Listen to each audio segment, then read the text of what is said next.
Welcome to the Great Birth Rebellion podcast. I'm your host, Dr. Melanie Jackson. I'm a clinical and research midwife with my PhD, and each episode I cast a critical eye over current maternity care practice by grappling with research and historical knowledge to help you get the best out of your pregnancy, birth, and postpartum journey. Welcome to today's episode of the Great Birth Rebellion podcast. I'm your host, Dr. Melanie Jackson. I'm a midwife here in Australia, and I can confirm that today is the first time ever that I've ever spoken publicly about this particular issue. Not to my friends, not to my clients, really to nobody. It's an environmental issue that impacts all people, but also, in particular, pregnant women and their babies. And I've been researching this topic for my new book, A Guide to a Great Pregnancy. It's not out yet. I'm still writing it. But as I've been exploring environmental issues that affect pregnant women and their babies, I've realized that this issue is bigger than even I considered. And I considered myself a conscious, environmentally aware person. And it wasn't until I started researching for this book on environmental hazards did I even realize how big the problem was. And I want to offer some ways to avoid environmental and external hazards and the impact that they might have on your health while you're pregnant. So this could potentially be a really gloomy episode. But this podcast, this Great Birth Rebellion podcast, is not just about posing problems and having a big rant and a whinge. I'm not going to just offer you doom and gloom today. I'm going to also give you solutions and strategies on how to deal with this environmental hazard. So this is what I'll do for you today, explain the issue of environmental microplastics, but also give you some practical tips and strategies on how you can reduce the impact of microplastics on your own health in pregnancy and prevent them getting to your baby. So as I said, I have never spoken to my clients about this, and our profession, the midwifery profession and maternity care professionals, we don't actually have any formal advice on what we should tell our clients or what we need to tell women about the issue of microplastics. It's really a newly identified issue. So today I'm going to share what I've learned about microplastics and nanoplastics and how they might affect you and your baby. More importantly, I'll explain ways that you can protect yourself and your developing baby from microplastics, because as you'll hear today, almost all babies and placentas nowadays contain microplastics. This is the new information. And I'm going to explain the steps that you can take to help prevent microplastics from getting into your baby. So this is a fraught issue, and I actually don't believe that it will be addressed by world leaders or agencies or organizations, because if we do start to fully discover the health impact of microplastics on your health, on developing babies, on fertility, whatever it is, governments are then required to act and solve the problem. But the cynical part of me believes that there are probably very few government groups or governments who have an interest in solving the problem of microplastics. So firstly, we may never know how we are affected by microplastics because this is very inconvenient information to have. If you admit there's a problem, then you are also obligated to try and fix it. And sometimes problems are conveniently avoided in order to also avoid having to take responsibility for fixing it.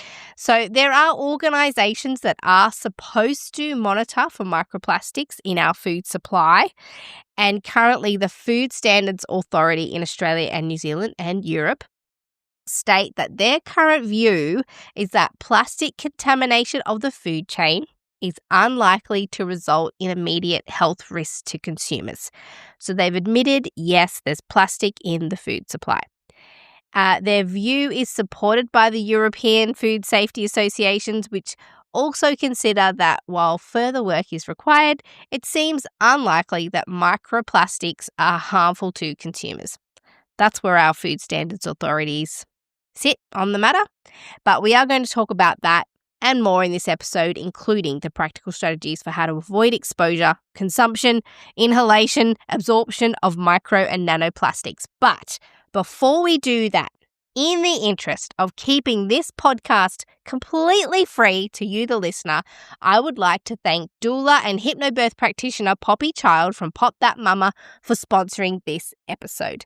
Poppy is a doula and hypnobirth educator, and she's developed this online birth box, and it includes something called the oxytocin bubble. And if you've been listening to this podcast for a while, you will know me. I am very picky about what I will endorse. I am not big on overconsumption of things during pregnancy, but I do get behind the work that Poppy is doing with the birth box, and I will happily recommend it. And what I love about the birth box is how practical it is, not only for birth, but it also teaches you tools for working through hard things in pregnancy and then in your life with kids afterwards. And it's all about giving you knowledge, confidence, mindset, skills that actually work when the big day of birth comes, but also in the days that will follow. And there's a little cherry on top in the birth box called the oxytocin bubble, which is a full album of soundtracks to guide you through labour and help you stay in the zone so Poppy can be with you all the way through labour. The birth box has been rated 5 stars across the board, and with my code Melanie, you'll get 25% off. So if you're preparing for birth, go check it out. It's all in the show notes. You'll be so glad you did. Okay, let's get into this episode on microplastics in pregnancy and how to keep them out of you and your baby. First, I'll explain the issue and what is going on, and then I can cover off how you can keep yourself safe. Now, what science is now discovering is that not only do we have a problem with plastic pollution from the plastic you can see, so bottles, big pieces of plastic everywhere, we now have a global problem of plastic pollution from micro and nanoplastics. So they're tiny plastic particles, some you can barely see.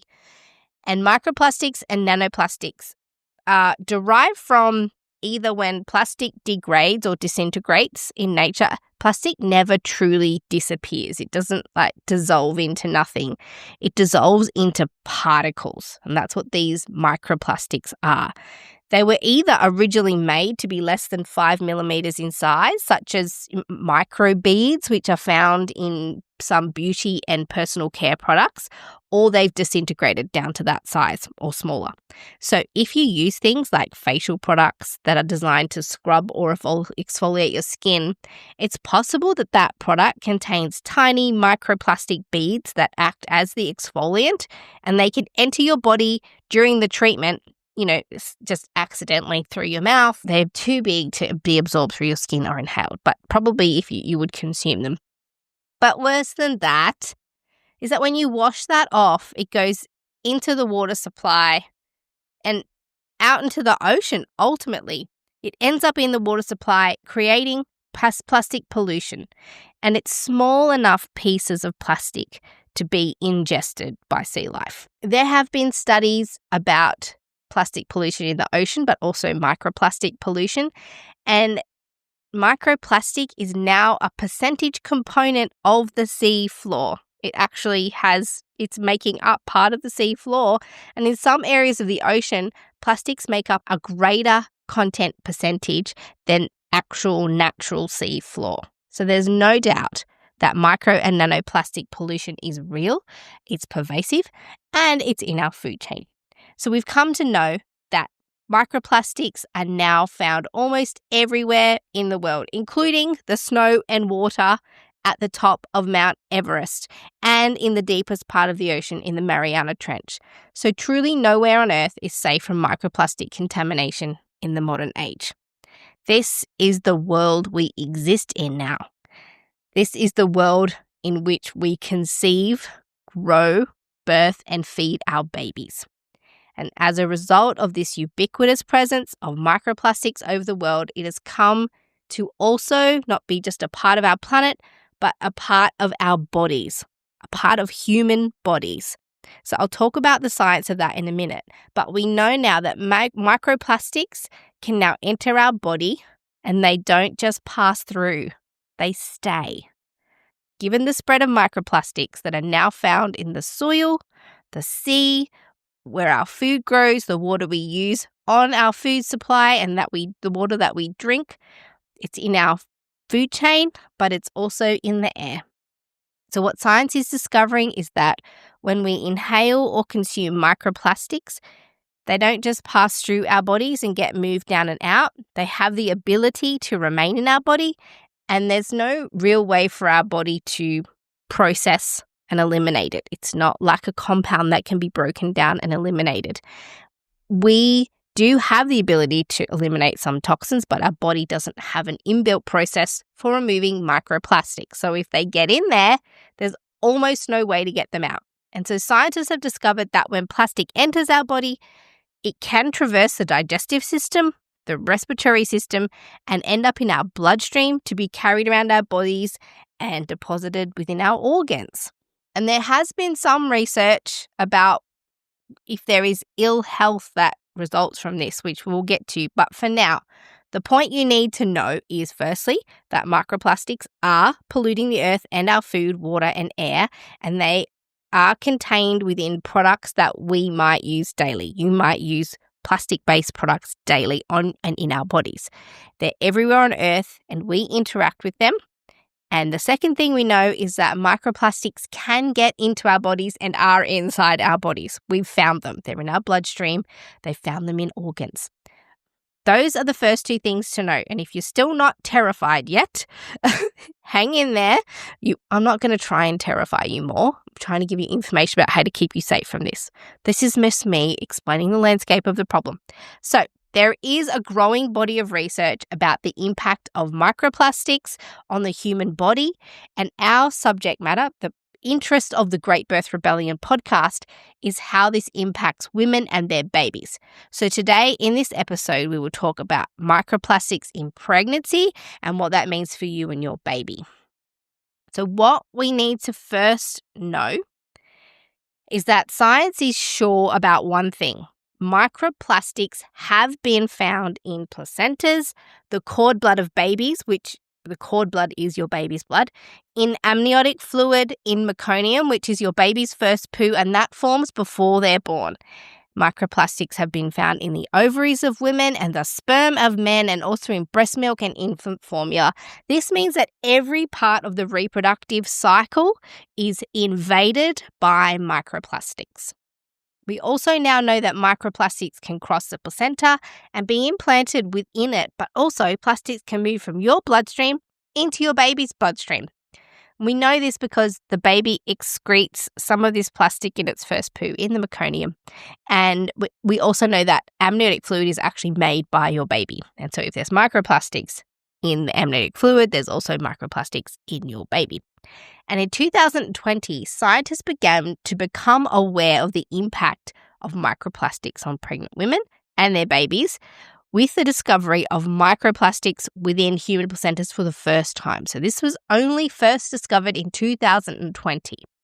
And the research paper on this study was released in 2021. It's called Placenta, First Evidence of Microplastics in Human Placenta. And you can read it. It's in the resource folder. So if you're on the mailing list for this podcast, you can get on the mailing list at melaniethemidwife.com. If you're on the mailing list for this podcast, every week I send out the resources for each podcast episode, so you can actually read these papers for yourself. And if you join the mailing list, you'll get access to the back catalogue. All the other episodes, you can access the research and use that for your own knowledge. But this particular study, this was done in 2021 in Italy, and they looked at 6 human placentas. They collected them from consenting women that had physiological pregnancies and births.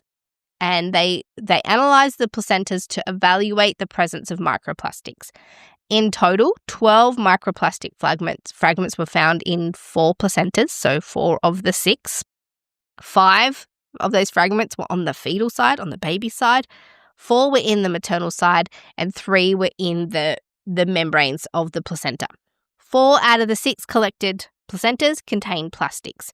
So partly this tells you, firstly, how common microplastic contamination is, but also it is possible to avoid it because 2 of the placentas didn't contain plastic. But from this study, we also know that the placenta is not an effective barrier against plastic contamination in the mother's body. It can pass through to the baby from the placenta because plastic was found on the fetal side of the placenta also. There have been other studies done since this one in a very similar way. And one study collected 17 placentas and, unfortunately, found plastic in all of them.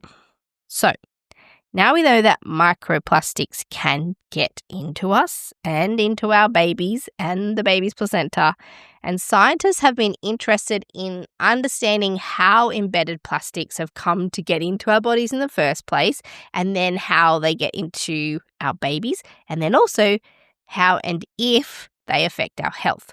So the 2021 study was more interested in just discovering if plastics were there, but they did make a comment about the fact that certain chemicals or materials in plastic are known to have an endocrine disrupting effect. So what that means is it can mess with your hormones. The endocrine system is in charge of hormonal regulation of your body. And this is an important consideration for pregnancy, but also fertility, because both of those things are hormonally governed, including labor and birth. So if microplastics are in our bodies and we have some understanding that microplastics are endocrine disruptors, hormone disruptors, any part of our bodies that require a specific hormonal structure or process could be affected. You can see the depth of the problem here. But let's start with understanding how microplastics get into your body in the first place. And this will give you some advice on how to avoid overexposing yourself to the microplastics around you. So there's 3 main ways that people are exposed to microplastics. Firstly, through ingestion of polluted food and water, and particularly seafood, but also we know that soil now contains microplastics, and this can be drawn up into food. The inhalation of microplastics through the air, often these are nanoplastics, we might not even be able to see them. And through direct skin contact with things such as synthetic clothing, a lot of our clothing is made of plastic. Artificial fibres are mostly made of plastic, but also beauty products that contain plastics. So what we know for sure is that humans ingest, inhale, and collect microplastics through direct skin contact. Once in the body, microplastics are and can be transported and deposited through the lungs via the digestive system and into the bloodstream. And then the bloodstream circulates the plastic to every part of your body. Now, the Australian and New Zealand Food Standards Organisation's current belief is that plastic contamination of the food chain is unlikely to result in immediate health risks to consumers. That's what they say. And this view appears to be supported by the European Food Safety Authority, which also considers that while further work is required, it seems unlikely that microplastics are harmful to consumers. However, I have my doubts with even a rudimentary reading of some of the current literature about the impact of microplastics on the human body. I am suspicious about this claim that microplastics don't seem to be harmful to consumers, but that is what the current advice is. So research indicates that microplastics as a newly recognised environmental hazard has identifiable concerns for pregnant women and their developing babies. So there are already animal studies in existence that speak to the detrimental effects of microplastics on the mammalian microbiome, so the bacterial makeup of your body, but also inflammatory markers. And scientists have been aware for a long time that substances within plastics have endocrine and hormone disrupting effects on humans. So there are already animal studies going on to see what happens to, mice once you introduce plastic to their diet and they ingest it and it becomes part of their makeup. What happens? What they already know is that it's got an impact on the microbiome and inflammatory markers as a starter. And there was a most recent review done by a team of researchers in India, and it was released in 2025, and it's called Examining the Hidden Dangers, Understanding How Microplastics Affect Pregnancy. The authors brought together evidence from over 120 research papers. That's how many references they had for their article, and they reiterated the knowledge in their paper that micro and nanoplastics are found in the majority of maternal and fetal bloodstreams, digestive system, amniotic fluid, placenta, meconium, breast milk, but also in infant formula. And they highlight that microplastics have the capacity to enter our bodies and be deposited within our bodies and that of our babies.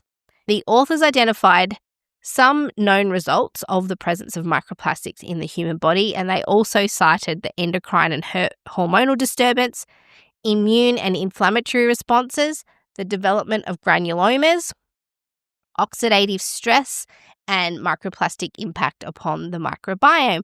So some studies also indicated a correlation between microplastic concentration in the amniotic fluid and preterm birth. So animal studies have also shown that maternal exposure to microplastics can lead to reduction in the weight of the babies and possible growth restriction. So there's already, while the research is in its infancy, already some information coming out to suggest that microplastics can impact upon the health of mothers and their babies. While the research is in its infancy, I think any thinking person can postulate that having plastic circulated and embedded in our bodies is going to have some kind of impact upon our health and human development. So exactly what that impact is remains to be seen, remains to be discovered, and exactly how much plastic can our bodies contain before we start to see the impact. There's got to be a toxic level somewhere, but what is that? We don't know. And midwives and maternity care providers, though, have not been given any guidance as to what we should tell women in our care about the dangers of microplastics, because as it seems, the dangers are not fully understood yet, but we do often inform women of the dangers of environmental hazards like high mercury levels in fish, carbon monoxide in the air, secondhand smoke. It's not out of our scope to be informing women about the external hazards that exist around them on their pregnancy. So potentially in the future, the impact and concern about microplastics might find its way into maternity care education. However, at the moment, it's not. Women don't get spoken to about this.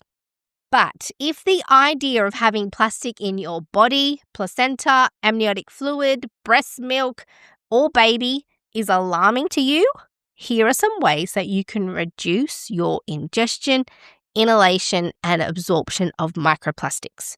Firstly, avoid single-use plastics. Drink bottles, anything that would be thrown away after its first use. Consider also tea bags. Tea bags are often made up of synthetic materials, glues, and plastics that leach into your cup of tea. There is a list, if you Google online, there is a list of tea bag suppliers or brands that don't contain plastic. But an easier way is you could switch to leaf tea and use the stainless steel tea strainer as an alternative. So in our household, we use these little single-use baskets, and you open up the little metal basket and you put your tea leaves in, and then you close it up and you use it like a tea bag, but you can wash it and use it again. There's no plastic in it. There's no waste. And then the tea leaves go into our worm farm, so the full cycle is all there. So that's one thing. Avoid single-use plastics. The next thing you can do is choose beauty and self-care products that don't contain microbeads. So favor products that use natural exfoliants or abrasives instead of synthetic ones. Now, there is so much information out there on how to make your own natural beauty products as well. So have a look, do an audit of the health products or the beauty products that you have on your shelf. Have a look. Do any of the ingredients sound like plastic? If so, you may be inadvertently daily exposing yourself to microplastics and you didn't even know. Next thing you can do is eat a diet low in processed and packaged foods, which are more likely to be contaminated with microplastics. Avoid drinking from plastic bottles and use non-plastic food containers. So you could choose glass or stainless steel. Read the product labels of all of your self-care and beauty products and avoid ingredients such as polyethylene and polypropylene. They are plastic-derived ingredients. So next thing, I already said, consider the stock take of all of your beauty products. Also consider your toothpaste. So if your toothpaste has abrasive little particles that are designed to sort of scrub your teeth, they are made of plastic and they're tiny and you're putting it in your mouth and then you're spitting it down into the ocean. So have a look at your toothpaste. The next thing you can do is choose natural clothing fibers such as cotton, wool, bamboo, and hemp over synthetic fibers. So synthetic clothing is thread made from plastic and it sheds microfibers and microplastics during washing and wearing. And so also consider this when you are clothing your baby. If you want to reduce your baby's exposure to microplastics, consider natural fibers over synthetic ones. This list is by no means exhaustive because as we don't know the full extent of the issue of microplastics, we don't fully understand what they're in and where they are. Nonetheless, you get the idea that there are things you can do from an individual level to help reduce your own exposure to microplastics during pregnancy and then forever after. And I do sincerely hope that I'm overreacting about the potential impact of microplastics on humankind, but I have a sneaking suspicion that I'm not.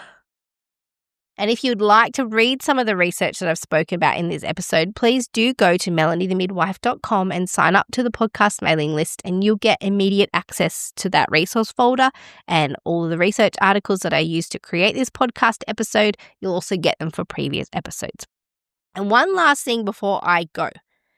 If you are pregnant and planning to give birth without pain medication, I've created a guide to helping you to give birth without pain medication. And it's designed for you if you want all facts, no fluff tips on how to get through labor and birth without pain medication, and also how to help your partner or support people help you get through labor and birth without pain medication. That's what this guide is for.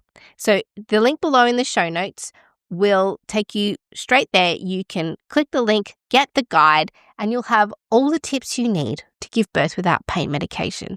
I've been a midwife for 18 years, and the majority of my work has been with women who give birth at home, and they don't have access to pain medication. So I've seen the strategies that work to get through labor and birth without pain relief, and I've put them all in the guide. So click the link below and get the guide for yourself so you can increase your chances of getting through your labor and birth without pain medication.